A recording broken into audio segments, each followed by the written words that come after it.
नमस्ते ମୁଁ ଆପଣଙ୍କ ଶ୍ରୀମଦ୍ ଭାଗବତ ଗୀତା ସାଂଖ୍ୟ ଯୋଗ କାଲି 59, 60, 61 ନମ୍ବର ଶ୍ଲୋକଟିଏ କହିଥିଲି। ଆଜି 62, 63 ନମ୍ବର ଶ୍ଲୋକଟିଏ କହୁଛି। ଏହା ହେଲା 62 ନମ୍ବର ଶ୍ଲୋକଟିଏ।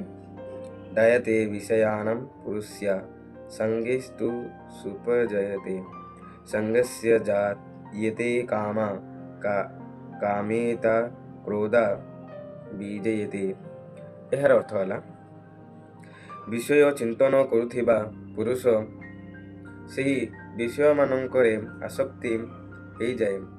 ଆସକ୍ତିରୁ ସେହି ବିଷୟମାନଙ୍କ ପ୍ରତି କାମନା ଉତ୍ପନ୍ନ ହୋଇଯାଏ ଏବଂ କାମନାରେ ବାଧା ଉପଜିଲେ କ୍ରୋଧ ଜାତ ହୋଇଯାଏ। ଆପରେ ଶ୍ଲୋକ ହେଲା 63 ନମ୍ବର।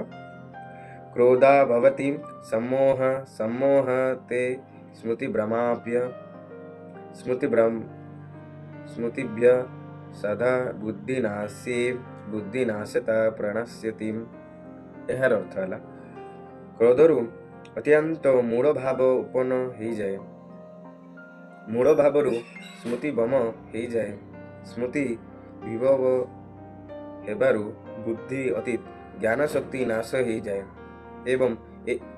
ଏବଂ ବୁଦ୍ଧି ନାଶ ହେବାରୁ ସେହି ପୁରୁଷ ନିଜର ସ୍ଥିତିରୁ ତଳକୁ ଖସି ପଡ଼େ। ଆଜିର ଏ ଦୁଇଟା ଶ୍ଲୋକ ପୁଣି ଥରେ କାଲି ମିଶି